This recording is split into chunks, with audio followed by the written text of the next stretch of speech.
If I am not careful, I would be an obstacle to my student, okay? Because the future belongs to them. Why do you need to shame the other person because they are using AI? It's here to stay. It's not going anywhere. We need to use it. If it's okay for you to, as a professor, to get the questions online, why is it not okay for the student to get the answers online?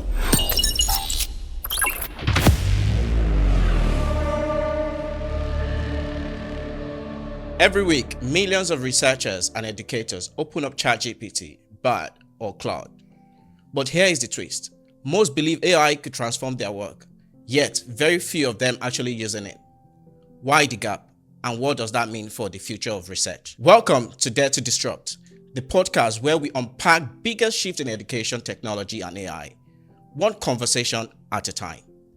My name is Dari, and today we'll be deep diving into how AI is changing and not changing academic research. Joining me today is Dr. Tosin Ekundayo, co-author of Evaluating the Influence of Artificial Intelligence on Scholarly Research, a study focused on academics. Dr. Ekundayo works explores not just the promise of AI in research, but also the ethical concerns, adoption, barriers, and the future of human-AI collaboration in academia. At a recent meeting with academics, someone asked two questions. Number one, who thinks AI will revolutionize research? Almost everyone raised their hands up. Then who is actually using AI in the research? Nearly everyone dropped their hands. And it's exactly what your study found. Huge optimism, but low adoption. Let's start there. Welcome, Dr. Ekundayo, and thank you for joining me today. Thank you. Your study revealed that there is a massive gap between AI adoption and the perception of AI amongst academics. Why do you think there is this gap, and what are the strategies that you think we can use in closing these gaps? Thank you very much. Thank you for having me, first of all. My name is Dr. Tosin Ekundayo. I'm a professor with Synergy University of Dubai, and I've been in academia for 10, 11 years now. And it has been an humbling experience. Now, to your question, the biggest problem is, what is AI? And think that answering that particular question determines or has a long way to show the implementation or the level of implementation of AI in academia. Sometimes one of the mistakes most people make is they think AI is just one kind of machine that is actually here to replace what we do or to replace us. Some other people think AI is ChatGPT, but it's much more bigger than ChatGPT. In fact, every conversation, every circle where they mention AI, you always hear the word or the concept of ChatGPT in the game. But AI is much more than that. And the full word for AI, or from the acronym of AI, is called artificial intelligence. Before we even dive into the gap and why AI is what it is in the sector, what is AI? Now, the way I like to tell my students is artificial. Anything artificial is man-made. It could be a framework, it could be anything that is man-made. I am not man-made, I'm natural. So which means I have natural intelligence. Now, on the other end, what is intelligence? Intelligence simply means insight. And what is an insight? An insight makes you or helps us make better decisions. For example, if I'm cooking, if I have insight, that means I have intelligence, which means my cooking will go very well. Okay, so as a natural human being, if you give me intelligence, it means you're giving me insight, which means that insight that you're giving me would help me do whatever I need to do properly. Now, if we say artificial intelligence, it means a particular framework, it's not natural, has been created by man. However, it has been created to give me intelligence, which means whatever intelligence it gives me, it's artificial by nature. That's why we call it artificial intelligence. I really, really like that perspective, and I've never heard anyone breaking it down like that. Thank you. Because, see, I usually tell some of my colleagues, when you discuss with future generations or the younger generations, I cannot be up here and my students are down here and expect them to connect with me when I'm high here. They are not the individuals who I want to prove my PhD qualifications to. I'm supposed to break down knowledge for them to understand. So when I talk about AI or when I talk about any of the concepts in class, I like to break it down in simple terms for them to understand. Right. okay? Because this generation is completely different. So back to the concept of AI. The moment you begin to understand that AI is supposed to help us become better at what we do, then you can begin to ask yourself, why is there a gap between understanding it and implementing it? Now, the reason there's a gap in the industry boils down to the current understanding of AI within the academic sector. Now, everybody uses the word AI, AI, AI. But if you ask them, what is AI? There's so much misconception in the industry about what AI is. In fact, during the research, when I was asking some of some of my colleagues, and like, how do you implement AI in academic research? Another misconception is when you talk about research is just not one singular activity. Right. There are a couple of activities that I have to carry out before I can say I'm actually carrying out a research. For example, maybe I have to do a couple of review of literatures. Maybe I have to collect data. Maybe I have to analyze data. Maybe I have to insert a section called a theoretical framework, conceptual framework, or discussion. Now, you now begin to understand there are different aspects of the research or that I'm actually carrying out. The question now is, now that I understand what AI is as an insight, which aspect of it all am I actually applying the AI to? The insight that I'm getting from this artificial being, which aspect of my research am I actually applying it to? If you ask me, ChatGPT is good for maybe editing and writing, but that's not all there is to say about research. There's a whole lot of elements that needs to come together for research to actually take place. So from my understanding from the research is the gap exists because of the lack of proper understanding of what AI is. AI is not a machine that takes me over or that replaces me in my place of work. AI is as good as a calculator that helps me do whatever I do properly. Now, because we don't have the understanding, the gap will remain. Wow. So based on your response now, you're saying the understanding, it's actually the base that we need to clarify first before we then now say, how do we want to use it? Who is using it properly or not? Okay, that's a very good point, and I've never thought of it that way. And also, I realized that some of your findings is about data protection is a part of it, of course. But I really want to understand why that is actually on top of the list. Thank you. Now, because the whole idea of IT, it's an emerging field. It's easy to misconstrue some of the concept we have in IT. And one of those concepts is data. And over time, you hear concepts like data management, data governance, and data this, data that. Some people actually think one concept replaces the other. No, they're actually supposed to coexist. Now, the reason why I went that route, or why I want us to understand what data is because data is the foundation of this whole idea of AI. Okay? Another way you could look at AI is it's an algorithm that has been trained based on a particular data. Now, one concept that is happening in the academic industry as we speak is the concept of data transmission, which means whatever we used to do that used to be manual, just like every other industry in the world, we are trying to infuse as much technology as we can. So we are transferring or transmitting whatever we are doing into a digital format. For instance, there used to be a time where online education was actually not even referred to as good education. Exactly. Now it's an option on the table, and the degrees are recognized as much as the on-site education is concerned. Right. So one reason why one concept that stood out is the institutions actually do not have data governance policies in place.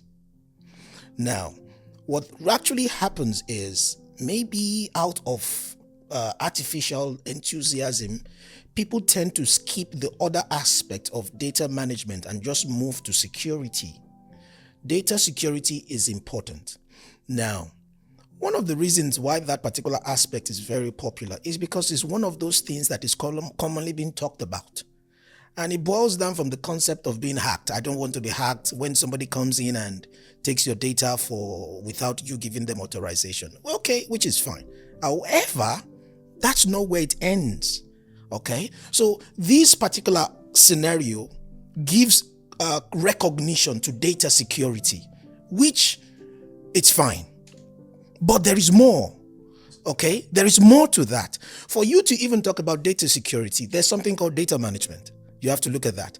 For you to talk about data management, there's something called data governance. Okay, now data security is just one tiny bit of that. Right. Now, if you don't pay attention to the overall context, you are just playing with just one angle of it, there will always be issues in the industry. Okay, in fact, now you hear people talk about data security, they talk about IT department, but when I go to some of these universities or these academic settings, I never hear about data management. Right. I never hear about data governance, and everybody's just talking security. I really like that perspective of things, but why do you think we should look more into Exactly. data management? Yes, because there needs to win that. Just the same way that AI is misunderstood, Right. data in itself is also misunderstood.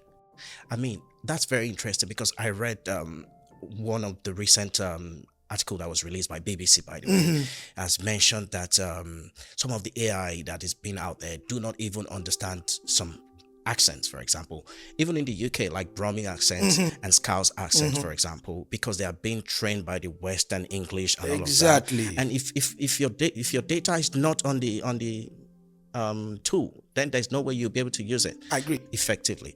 So this is a very, very valid point, and I think we need to look talk into about it. Exactly. See, let me point you in the right directions. There are two policies that institutions or academia has to start looking at. I understand it might require some changes, which might not be easy, but there are two policy angles that these people need to start looking at. Now, one is data governance. Data governance is not data management. They are close in meaning, but they are not the same. That's number one. Another concept is open data. Now, I'll give you a brief explanation of both. Now, before we even go into that, I will tell you what data management is. Data management is the movement of tools and systems so that you can achieve a particular goal, which is fine. I'm not against that. However, while you're doing all that, there are laws and regulations that should govern that movement. For example, you are moving my data. You're not going to move my data because you want to. You should move it within the framework of the law. That's where data governance comes in. So data governance is the law, the policies, the regulations that guides everything that the IT guys are actually doing. Right. So if you have data governance, somehow your security is intact. Right. Because it will help you protect the data that you have. That's on one hand. On the other end, there's need for us to practice the concept of open data. Now, this is where huge conversations or deliberation needs to go in. On one end, we are talking about security and data governance. Right. Okay. On one end, we're asking you to be open. Now, it is the responsibility of the management to determine what should be open and what should be governed. Right. So, does that make GDPR a certified body to look into this? So, for example, let's say someone approached me and they are like, they've designed an AI tool and they've approached me saying that we would like you to look into this AI tool. It will be very effective for yourself and to, enhance your student experience and all of that.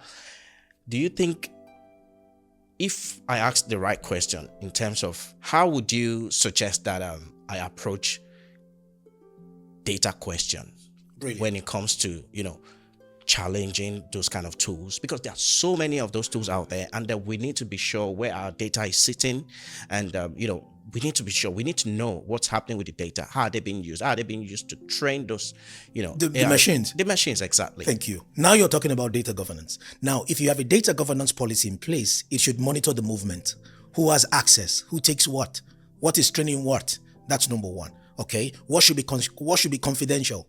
What should be open? Right. Now, if you implement data governance without open data, there will be a concept called AI bias. Okay, I'll tell you what that is. if you go on the internet and say Africa, you would probably see the desert and the lions and zebras, and it shows you a very negative perspective about what Africa should look like. Of course. Okay, but you and I know that's not what Africa entirely looks like. Absolutely. There are modern or urban cities in Africa that not usually captured by the algorithm. Now, and that's because that's what is being trained on. Exactly. Yeah. So now, if you are in academia, you need to start asking yourself, how much of my data is open? Should, in case there is a need for us to train a particular AI, you see, what kind of data will be used to train the data? Now, if you want to train your algorithm and you use a data that is biased, the outcome will be biased. Exactly. So this is where these two policies has to come into play. In the process of digital transformation in the academic sector, maybe by the university or any of the institute, there is need for these two policies to be in place. If these two policies are in place, the regulation will be there. And the two policies are? Data governance policies, okay, and open data policies. Now, this does not mean you should throw away data management. You could have every other policies in place, but you must look for ways to bring these two in. One, because you want to protect what needs to be protected, okay? At the same time, you also want to open what needs to be open to avoid situations like AI bias. Otherwise, see, the AI is not natural, like I said. It's not like it gets something from heaven. Right. If you train the AI or the algorithm with corrupt or biased data, it will give you biased outcome for sure. It's garbage in, garbage out. Garbage in, garbage out. So there is need for us to understand, okay, how much of this data, what kind of data do we want to put out there? Okay, so at least when we start training the algorithm, okay, it begins to give us what it needs, okay, or what the outcome that we expect. Now, see, I want us to understand the concept of AI has gone beyond us training a particular algorithm. Now the algorithm can train itself, which means it's automated. Absolutely. Okay, let me give you an example. If I go to your Instagram page, I could say he likes blue. That's because of the side of you that you are exposing to me. You might actually like pink, but you're not showing me that side. So what you're doing is you are managing or governing your life. You're managing the amount of information you put out there, and you're showing me a persona that is completely different from the original you. Which is the reality of social media, isn't it? Because people are just showing you what they want you to actually see. Exactly. They're actually showing you, that's what I'll do anyways. I don't want to show where I'm crying and all of that. I don't want to show it to people. And it's just so interesting to see that this is the same way AI is being trained as well, and all of that. So, but when it comes to research itself, doing research, you've mentioned that there are a whole lot of activities encapsulated within research, which is very understandable, and I understand that absolutely. But how would you recommend, based on your research, what would you suggest that if an academic or a researcher wants to carry out a research using AI, what are the things that they need to understand first before going towards this direction? Brilliant. Now, the first thing I want every academia or everybody in academic to understand that ChatGPT is not the only existing AI. There are more than, if I'm not mistaken, the last time I checked, it's about 3,700 different versions of that. People don't even understand that the same way you and I are having conversations, there's an AI that I can have a conversation with like this. Exactly. Okay, sometimes I could have a research idea, and for me to validate that research idea, I need to sit down with a colleague. Well, if your colleague is not available, there could be an AI, or there is an AI that I know for sure that could have a conversation with me the same way I'm having a conversation with you. To scrutinize. Just to scrutinize. It's like the embodiment of the entire internet, giving the internet a human form. Instead of me to go and say, oh, AI. There's a part of research we call literature review, which means you just have to go on the internet and see or investigate the amount of knowledge that is existing. Now, it usually takes time. Okay? What if there's an embodiment of the internet itself that I can say, can you please check the internet and find me a paper that talks about this, and this? Now, this AI is able to tell me this particular concept or topic was discussed in 2000. This was discussed in 2002. This was discussed in 2003.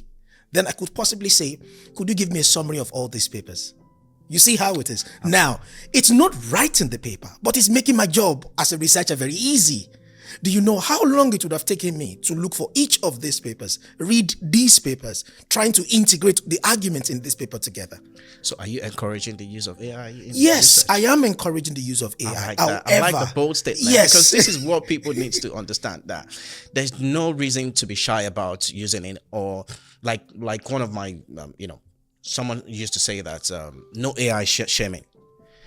Why do you need to shame the other person because they are using AI? It's here to stay. It's not going anywhere. We need to use it. But we need to understand how to use it properly, effectively, and ethically, by the way. This is the conversation we should be having. Exactly. The conversation we should be having is not whether we should use it or not. Exactly. The conversation should be, what is the right way to use it? What is the acceptable way to use it? How do I use this particular form of technology without invalidating the outcome of my research? That's the conversation we should be discussing. Now, as to how you would use it, well, I just gave you an option. 1, you could use AI to search. That's 1. 2, you could use data to analyze data if it works for you. Okay. You could use data to edit. You see, You could use data to draw a map of papers that has been written about a particular research over a period of time. Now, most researchers don't even understand there's a particular regulations for this already. It's called the COPE regulations, the COPE regulations. It's from the COPE regulations. Now, Fantastic. it requires, it is the Committee for Publication Ethics. Right. Okay, if you truly want to know how much of AI is accepted in your work, well, read the COP regulations. They're called the COPE regulations. Okay, and one of the tenets of that regulation is transparency. One of the tenets it says whatever you use AI to do in your research, you at the end of the paper put a disclaimer. You must state it out. Okay, and say I did this and did this with. Now, if you submit your paper for review in a journal, well, it is now at the desk of the journal to see if it is ethically sound or not. If it is ethically sound and acceptable, why not? Right. Then, if they have concerns or ethical concerns for it, then sometimes they would ask you to present your case. I have a student who wrote a paper recently, and at the end of the paper, she said, I have used the AI to edit this particular paper, and the paper was submitted to one of the journals. It's a Q1 Scopus journal. Okay, and the journals reached out and said, okay, fine, we understand you've used AI to edit this. Okay, but can you please send us the original draft before the editing to prove that this is originally your work? That is exactly where it comes to, providing the right academic skills support for students or researchers as this case may be. Because there are a whole lot of, resources out there that state how you can actually reference whatever you've taken from AI or whatever support you've gotten from AI. How can you cite it properly? And then how do you reference it? Even up to Harvard standard as well. Of course. So there are all of that available, and people need to get familiar with it, and students need to understand this is available for them to do. I really like that point. There is needs for us to start having conversations. I've been to workshops and conferences where a particular professor, out of experience and whoever they are, they just say, no, it's not accepted. You don't have the capabilities to make that kind of law. Exactly. Okay, we are in an industry that has laws and regulations both internationally and locally. Right. Okay, if you have concerns, maybe you should take it up with the body. Right. Okay, so the conversations we should always be having is what is accepted and what is not accepted. Right. What does the law permit and what does the law negate? Right. Okay, amongst professors we need to have these conversations and then eventually come to a consensus. The moment we're able to come to a consensus, then we can bring the student along. Okay, but when we have not even arrived at a consensus between ourselves as professors, then you find one professor telling the student, no, it's not accepted. Then you tell another professor, okay, it is accepted. Right. But the truth is, we have to be careful. I'm preparing my student for a future that I might not even be involved in. Okay, I am 43. I have a few years to be in the industry. The future belongs to the younger generation. If I am not careful, I would be an obstacle to my student instead of an enabler. Okay, right. Because the future belongs to them. And that reminds me of it reminded me of one conference that I attended, and someone threw out the question and said, how do we control this AI thing? And our students are, they're going everywhere. They're just doing whatever they like with it and all of that. And the response was around, you don't need to control it. It's their world. Just adjust to it. Simple. It's very, very simple. We need to adjust and be able to, Simple as that. Exactly. That's what I'm talking about. I had this experience with a colleague, and the students are copying the answers online. Okay. Then I took the questions. Then I was like, where did you get the question from? You got the questions online. Now, if it's okay for you to, as a professor, to get the questions online, why is it not okay for the student to get the answers online? I really like that part. You see, okay? So you cannot accuse the student of something you're also guilty of. But when it comes to... And that's where the transparency comes from. Exactly. Okay, so when it comes to dealing with the student, I expect or I encourage creativity from the sides of the professors. We must understand that education is not the same compared to when we went to school. Exactly. Okay, when I give my students assessment or assignments, I don't want to give you something that makes you lazy. I want to test your creativity. I want to bring out something in you. The critical thinking. Yeah, the critical thinking. That's the kind of things our questions should be like, or our assessment should be like. Now, if AI can help them respond, well, again, that's where the conversation comes in. What is accepted and what is not accepted. But to outrightly say no, then I don't think I have that capability to make such a statement in the industry. And that brings us to the question that I have for you. Your research have called for more research in this area, empirical research in this area, that people need to look more into it in terms of how to ensure that it's not just all promise. It's not all just trying to say that I'm going to use AI. Are you actually using it? How are you actually using it? Good. So what would you recommend? See, during the research, I discovered the same thing you're talking about, where everybody thinks AI will make us better, but people are actually not doing it. Okay? For us to move from just talking to implementing, I think it's time for the people or the professionals, the stakeholders at the top, professors like myself. There's need for us to keep having conversations. This podcast is one of them. I'm hopeful and certain that this will go to the academic industry and people would listen. Okay?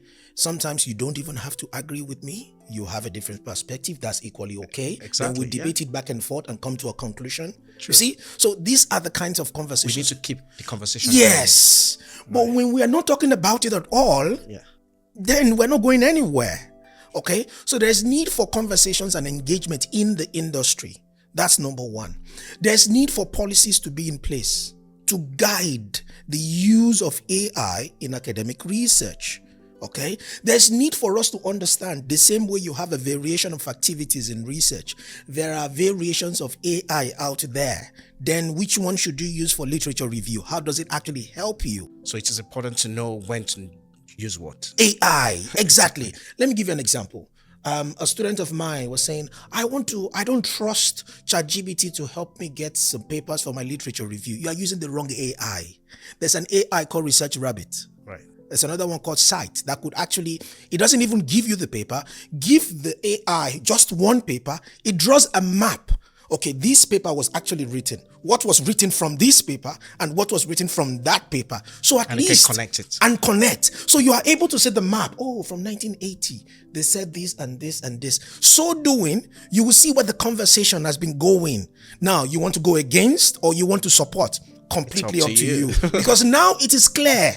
That's what AI can do for us. But when you take ChatGPT as, the almighty AI and you use it to fix, that's because you don't understand the body of AI. Exactly. It's always what I preach, that it's very important. It's like your example earlier about, cooking.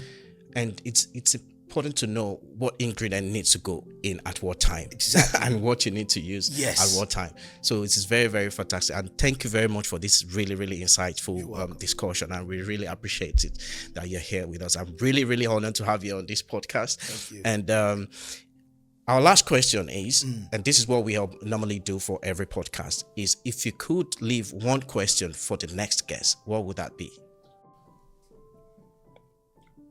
We need to involve the students in the conversations that surrounds the implementation of AI. We're not going to play God and just think we'll make decisions that governs their own future. We must understand that we might not be part of that future. Absolutely. Now, the question to the next guest, do you think that students should be allowed into these conversations? Okay? Again, let me buttress it. We're talking about having the proper conversation of AI in academia. How far should it go? What should be accepted and what should not be accepted? Well, the conversations are going on with the professors. However, we're making decisions or conclusions for people's future that we might not be part of. Don't we think that the students should be part of the conversations? I can almost guess the answer of the next guest on this. And then I really, really love that question. Thank you, Dr. Ekundayo. This has been really insightful conversation, and I'm able to learn, and I'm sure the listeners have learned a lot about how AI is being used in research. Thank you very much, brother. Dear listeners, please drop us a review and share your thoughts at www.d2dpodcast.com. Your feedback will help us bring even more conversation that matter. Also, don't forget to follow us on all social media platforms at D2Disrupt for regular updates and latest updates. Until next time, stay curious, stay disruptive.